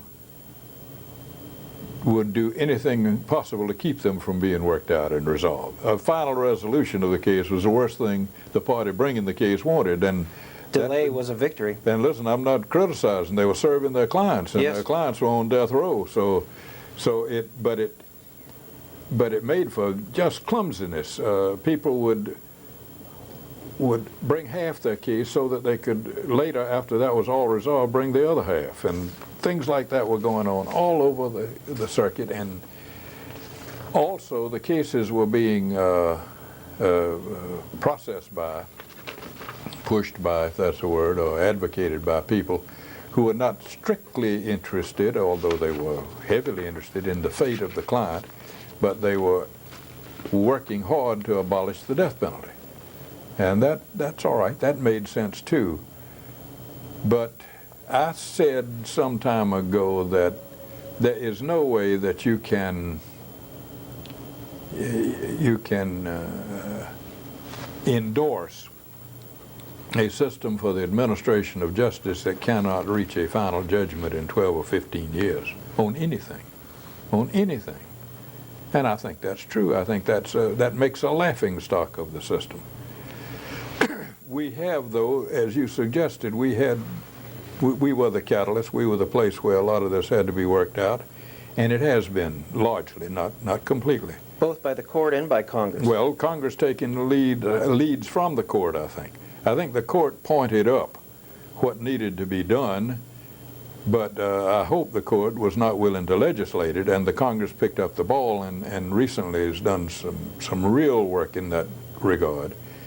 And I do not believe that any of this thing that moves the issues along denies relief to anybody other than the relief that might come by postponing the execution. And that's not a legitimate judicial or legal relief, that's just a human relief. But I'm sorry. no, I knew one case I saw where a fellow had been sentenced to some time in the penitentiary, and it was about 10 years later, and he hadn't served a day because the thing was never final. Yes. He finally got out there. But I do believe we have built up a body of law now that you can repair to and find out what the law is about death penalty cases, and there was practically nothing but the kind of vague habeas corpus concepts when all this started. And now, earlier you mentioned that in your days as a district court judge that sentencing weighed heavily on you. I suppose, and working in chambers, I was witness to this years ago, that death cases going through the Court of Appeals take their toll on the judges and are the occasion for sort of stopping all the work in the chamber and working on this matter. Mainly because of the time constraints, not necessarily because of the nature of the case, but most every case, difficult or easy, if you don't get it decided today, it's going to be all right to decide it tomorrow. I mean, we've got, all that's going to happen is that the judgment won't be executed to collect the damages or whatever's been awarded for a few days. But in a death penalty case, if you don't get it decided today and the execution is set for 7 o'clock tomorrow morning, you can't justify that. So you have to stop everything in chambers to do it because of the impending execution of the defendant or the applicant for the writ. I also think it did carry the nature of it, put a great concern on the judge who is about to sign his name to an opinion or an order that would mean life or death for somebody. But I did not want that to become overwhelming for two reasons. One, we were dealing with legal issues, and that's our job, is to decide them, not to decide whether or not the death penalty should be. And the other thing was, what scared me, still does a little bit, if you look so hard at a death penalty case to see if due process has been accorded the defendant, does that mean that you don't much care in a non-death penalty case? No, point well taken. Do you erode the criteria for affirming a conviction of somebody who's going to the penitentiary and say, oh, well, that's, good enough for government work, but on a death penalty case, we've got to really see that he got a fair shake? That would be terrible. Let me move from those larger issues to a couple of more individual questions. For years in your chambers, I know as someone who served as a law clerk, as I mentioned before, it was a matter of law clerk pride and a little bit of worry, because no one wanted to be the first, that you had never at that point been reversed either by the Court of Appeals or the Supreme Court. Although eventually that streak did end, what are your own attitudes towards the idea of being reversed, whether in your days as a district judge or now that you're on the Court of Appeals? I got reversed once and vacated once as a district judge, and I think they were right both times. You do? Yeah. They were a little bit futile because the case was going to come out that way, but I think they were right that I had not accorded somebody a hearing he should have had in one of them. The other one, maybe it came out differently. I'm not sure. But, as I said, take the job seriously and don't take yourself too seriously.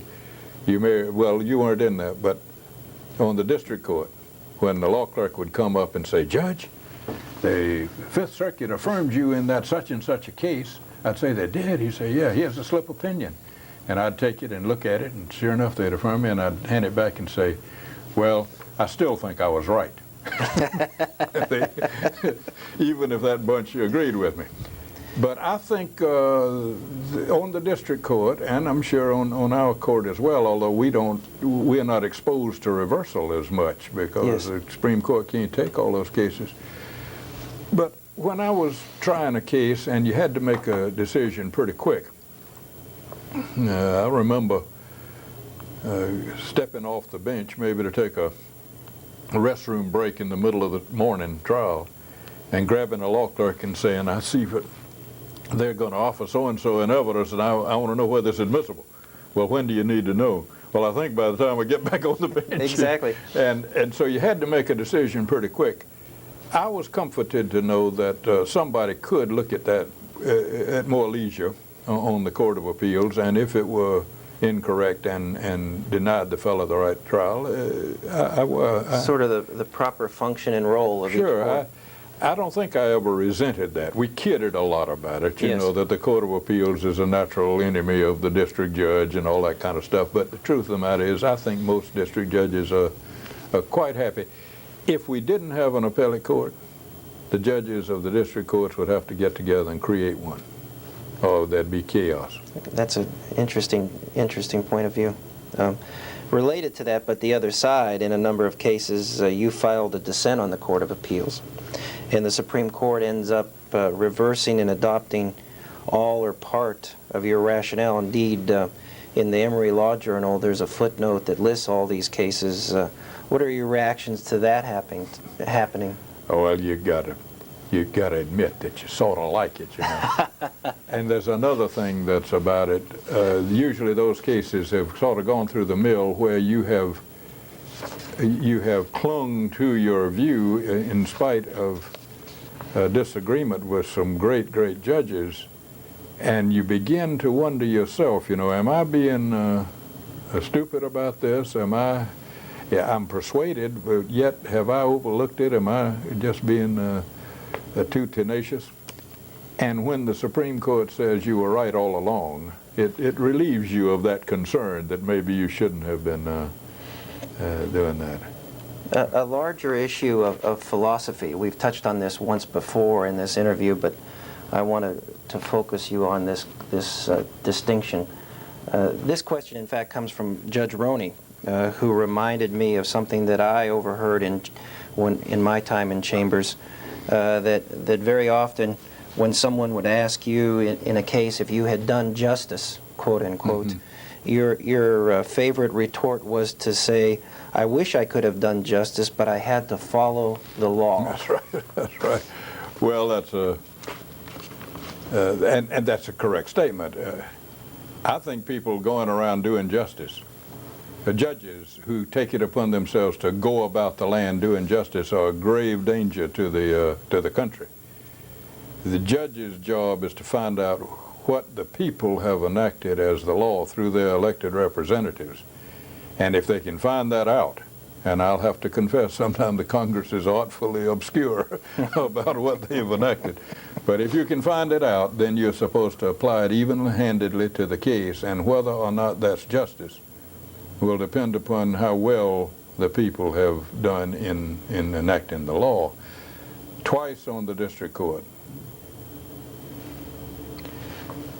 I tried the case, I presided at the trial of the case. I think the lawyers tried the case. I gave the jury the instructions on this law that was involved in the case. I must have done it reasonably well because it didn't get reversed. I sent the jury to deliberate and recessed for a while till we heard from the jury, stepped back into my chambers, and taking off that old robe, I would say to Jerry, my courtroom deputy, that is the foolest law I ever heard. It ought to be repealed. It's a terrible law. But I don't believe the people employed me to decide which of their laws I should apply to the cases and which ones I thought was terrible. I can vote against the congressman who enacted it if I want to, but that's all I can do, I think, about that, or advocate its change. So, yeah, this business, I know you'll do the right thing, Judge. Well, I don't know whether it's going to be the right thing or not. It's just going to be what the law says. And don't misunderstand, I don't think there's a wide divergence between justice and the law. I think the law 99 times out of 100 leads us to the just result. So I'm not saying there's a cleavage, but I know some judges want to do ad hoc justice. Well, I'll rule this way because I think that poor fellow ought to have that break. Even though the law says he's guilty of wrongdoing or is liable for damages or whatever it is, I don't think judge who does that has the power but not the authority. And there's a grave difference. Very good.